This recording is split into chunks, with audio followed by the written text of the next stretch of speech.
Hi, Steve. How are you today? Hi. Okay, how are you? Great.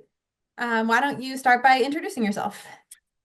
Sure. My name is Steve Singlar. I am a board member and a big supporter of the Key Collective. I live here in Exeter, New Hampshire, with my family, my wife Katie, and my three kids, Brody, who's my youngest, Abigail, and Caroline. And how did you first hear about Key Collective and start to get involved? It's funny. I ran a youth softball program for girls when my kids were younger, and we were fortunate that the league pay a lot of attention to those kids that needed some support, whether it be through scholarships or donations. So the league saved money, put money aside to help kids that came to us and asked for some assistance. But the problem was like, how do you vet that out? It was always sort of like we wanted to make sure we spent money when it was needed, but it was always this anxiety when someone put in a request, like, well, what do we do? Do we just accept it, or Mhm. do we, dig in a little bit and try to ask some questions? And so it was always kind of a challenge for us. And I mean, typically most organizations, I think, just default to let's just help, and if it turns out to be something else, well, then so be it. But right around that time when I was finishing my term, Key Collective came out, and all of a sudden in our website we had the RUN card information. Oh, what is this? And so I was introduced to what we do, uh, essentially just because it just kind of happened one day. It showed up. We were part of a larger organization that had already met with Kristen and already signed up to be part of the RUN program, and it immediately just changed. It made it so much easier to just validate the IUN number, and we knew exactly who we needed to give assistance to. So that was my first introduction. I still admittedly didn't know all about it. I didn't understand the reach. I didn't understand the need really. Yeah. This was pre-COVID, but that was the first time I had seen it. So you actually came on as more of a partner organization before getting involved on our board and as a donor. So what Yeah. made you make that jump from, this is great, it helps my softball league, to wanting to get further involved? Well, I mean, like a lot of people, COVID sort of changed the game for everyone, right? And I saw firsthand in COVID, what it looked like for those kids that were going through it. My son was young enough, my girls were in college at the time, but I saw post COVID, I saw my daughter, who was a senior at the time, so she had the kind of that rough last year in high school, moving to college, moving into a dorm room with three other girls, and watching how much they struggled in their interaction and how difficult it was for them, and having been kind of, remote learning for a long time and separation and all those sorts of things.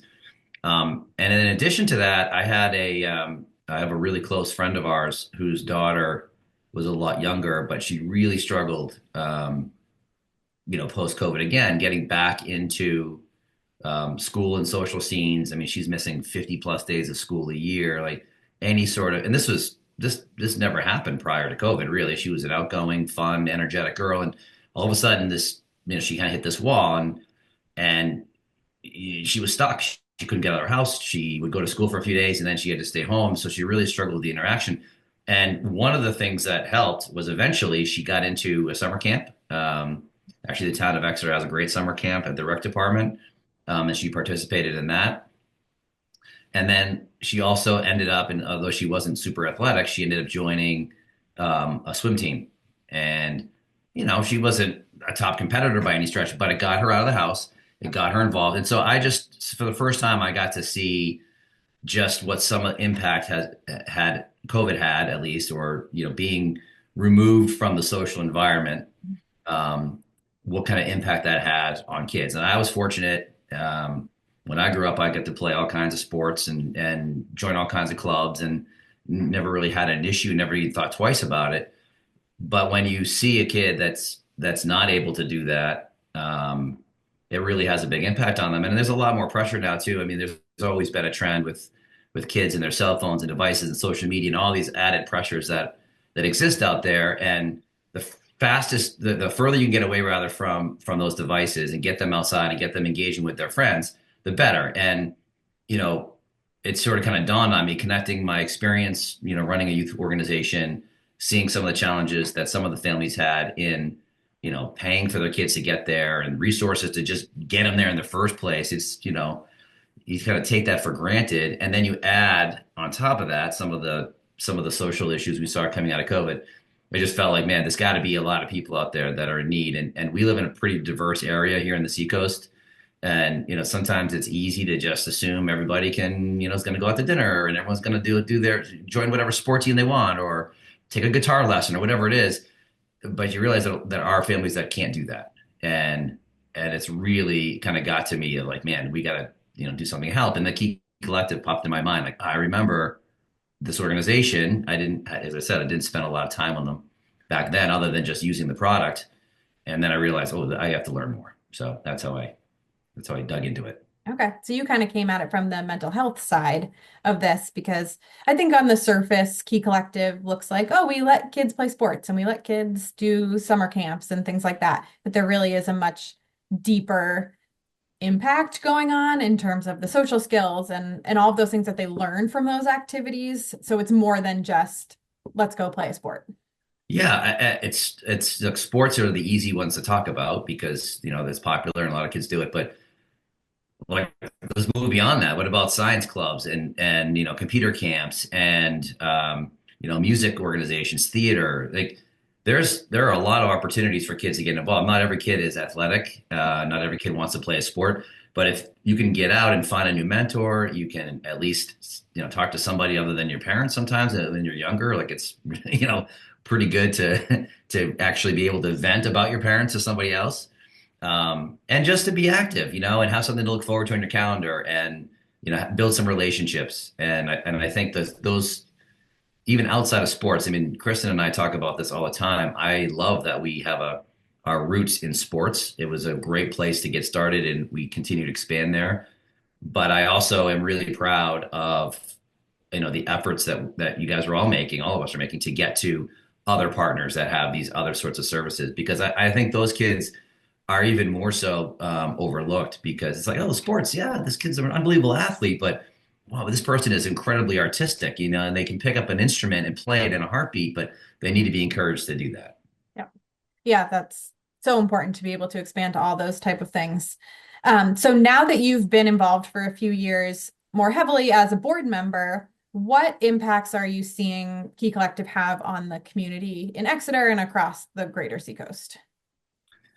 That's a great question. I think for me personally, I think it's some awareness about the number of families that do need a little help. I mean, it's been rough economically for a little bit here. I mean, we just happen to live in a high priced area too, which isn't, super helpful.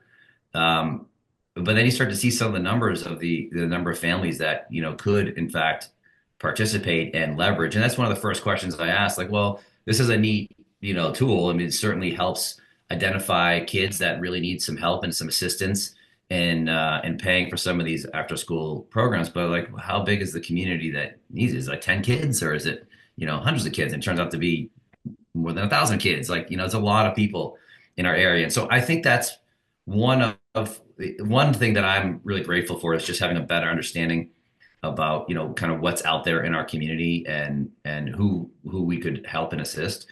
And I think this process has brought some awareness to that. So what would you say to somebody who is thinking about getting involved, either financially or with their time? What would you have wanted to know before you got involved, or what would you like someone to know who's just kind of scratching the surface about what we do? Well, I think we have a unique opportunity for anyone looking to get involved. You could be in it 24 hours a day, 7 days a week. There's meetings every day that Kristen's looking to, find some help with, to get out to talk to someone, do a presentation. So there's a lot of opportunities. You could be as aggressive as you wanted, and get as engaged as you want. Or you can sort of work more internally and work on how we grow. And then just the last couple of years, the number of families that we've been able to support has grown. It's crazy how many families we now have using the RUN card, the number of partners that we now have out there, and then how do you manage that internally? All right. Thanks for your time, Steve. Okay, my pleasure. See you later.